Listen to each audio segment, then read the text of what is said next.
Ya, bismillahirrahmanirrahim. Assalamualaikum warahmatullahi wabarakatuh. Pertama-tama dan yang paling utama, marilah kita ucapkan rasa syukur yang dimana dengan adanya nikmat kesehatan sehingga kita dapat menyelesaikan tugas besar pemrograman lanjut ya. Sebelumnya saya akan memperkenalkan tim dari atau kelompok 11. Yang pertama saya sendiri, Arkananta dengan NIM 19101171, dan yang kedua ada saudara Friendly Huta Barat dengan NIM 19101161, dan terakhir ada saudara Rizal dengan NIM 19101172. Di sini saya akan menjelaskan mengenai latar belakang dan gambaran umum dari program yang telah kami buat. Program yang telah kami buat berjudul Pengolahan Nilai Akhir Mahasiswa. Seiring dengan kemajuan dan perkembangan zaman di era globalisasi ini, manusia dituntut mengikuti perkembangan ilmu pengetahuan dan teknologi. Semakin banyak perangkat lunak dan semakin meningkat kecanggihan perangkat keras, peran komputer semakin berperan dalam menyelesaikan suatu pekerjaan manusia. Tersedianya bahasa pemrograman seperti C++ mendorong ahli komputer untuk merancang program yang dapat digunakan sebagai alat bantu dalam bidang tertentu. Misalnya program pengolahan nilai akhir mahasiswa. Program pengolahan nilai akhir mahasiswa ditunjukkan untuk para dosen agar memudahkan mengolah nilai dengan mudah dan cepat, serta meminimalisir kesalahan dalam pengolahan nilai. Gambaran umum dari program yang kami buat, kami menggunakan 3 fitur.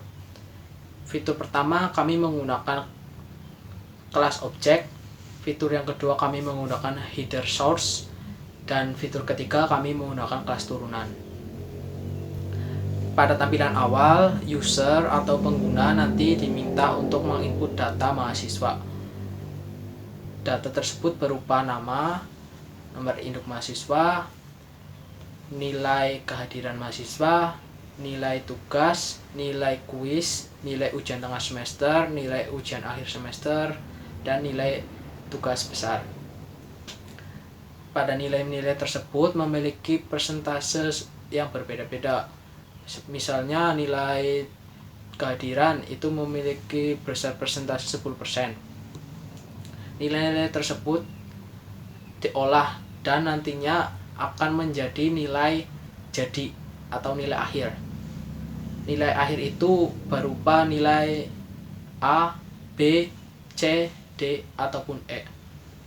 Baik, di sini saya akan menjelaskan fitur OOP pada program yang kami gunakan beserta flowchart-nya. Untuk fitur OOP yang kami gunakan di sini ada 3 fitur. Yang pertama fitur OOP header source, dan yang kedua itu adalah kelas dan objek, yang dimana kelas utamanya ada nama, NIM, kehadiran, tugas, kuis, UTS, UAS, tugas atau tugas besar, dan akhir. Ini nilai akhir. Yang dimana untuk namanya di sini untuk penggunaan tentang huruf atau angkanya dari 50 sampai 100, NIM 50 sampai ke akhir itu adalah 50 untuk nilai akhir. Dan untuk kelasnya nilai akhir untuk objek yang utama. Dan yang ketiga itu adalah turunan, yang dimana untuk yang pertama itu adalah mahasiswa ke, di sini kita bisa menginputkan jumlah mahasiswa yang ingin kita cari nilai akhirnya, misal 3, 5, atau 8. Dan yang kedua itu nama mahasiswa, NIM, nilai kehadiran, nilai tugas, nilai kuis, nilai UTS, nilai UAS, dan nilai tugas besar. Seperti itu. Dan untuk flowchart-nya, sini saya akan menjelaskan untuk flowchart program menghitung nilai akhir mahasiswa.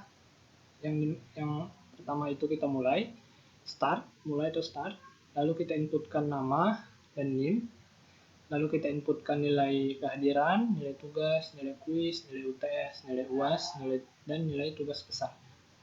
Dan selanjutnya diproses untuk I sama dengan nilai kehadiran dikalikan 0,1 atau 10% ditambah nilai tugas 0,1 dikalikan 10% juga ditambah nilai kuis 0,1 dikalikan 10% juga ditambah nilai UTS 0,25 atau 25%, maka nilai UTS dikalikan 25% dan nilai UAS 0,25 atau 25% juga, dan nilai tugas besar itu ada 0,2 atau 20%. Selanjutnya akan yang keputusan, di sini kita memasukkan nilainya. Jika I lebih besar sama dengan 70, maka output I akan memunculkan grade yaitu A. Dan jika I lebih besar sama dengan 60, maka output I akan memunculkan grade-nya B. Dan jika I lebih besar sama dengan 50, maka output I akan memunculkan grade-nya C. Dan jika I lebih kecil sama dengan 50, maka output I-nya akan memunculkan grade D. Dan jika I lebih kecil dari 50, maka output I akan memunculkan grade-nya yaitu D. Seperti itu sampai seterusnya. Dan selesai. Baik, selanjutnya karena tadi sudah dijelaskan ya oleh saudara Friendly mengenai fitur OOP-nya, fitur OOP dan flowchart-nya. Sekarang saya akan menjelaskan atau mendemonstrasikan atau uji coba program yang sudah dibikin bersama-sama. Yang pertama kita masuk ke Hydra dulu, kita running agar masuk atau terpanggil, dan kita ke programnya, kemudian kita running. Nah, di sini yang pertama kita nentuin nih mau berapa mahasiswa. Sini bebas ya, misalnya kita pakai 3 aja. 3. Nah, mahasiswa yang pertama misal saya sendiri jalanin. Ini misalnya nilai kehadirannya 90, 80, 60. Nah, yang kedua kita masukin teman kita aja sekelompok friendly. Jalanin 61. Nah, nama ketiga kita masukin teman kita juga kelompok 11 Rizal. Jalanin 19, 10, 11, 72.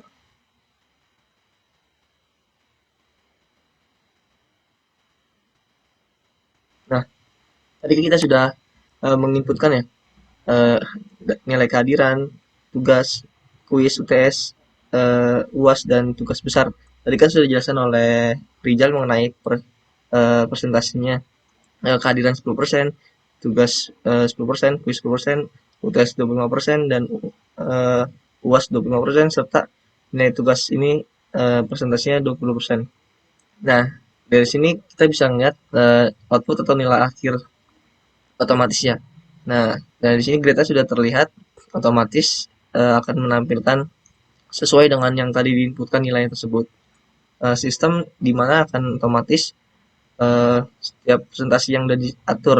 Nah, mungkin seperti ini outputnya.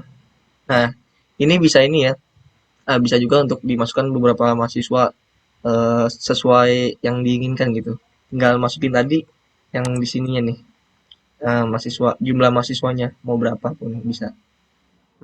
Baik, mungkin itu saja yang dapat tim 11 sampaikan mengenai tema atau judul pengolahan nilai akhir mahasiswa. Dan sebelum saya tutup, ada beberapa ucapan terima kasih kepada Bapak Slamet Indrianto STMT. Saya Fendi Huta Barat mengucapkan banyak terima kasih kepada Bapak Slamet Indrianto STMT yang telah banyak mengajari kami dan memberikan ilmu, motivasi sepanjang 1 semester ini.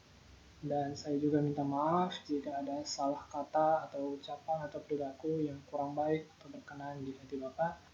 Dan semoga Bapak dalam keadaan sehat, rezeki, dan selalu semangat dalam mendidik kami dan mengajari kami mahasiswa. Terima kasih. Baik, saya Kananta ingin mengucapkan banyak terima kasih kepada Bapak Slamet yang telah sabar membimbing dan memberikan motivasi kepada saya, dan semoga ilmu yang diberikan oleh Bapak Slamet bisa saya aplikasikan sehari-hari agar bermanfaat dan selalu menjadi amal jariah. Kurang lebih mohon maaf bila selama 1 semester ini saya bermasalah atau kurang baik dalam mengikuti pelajaran.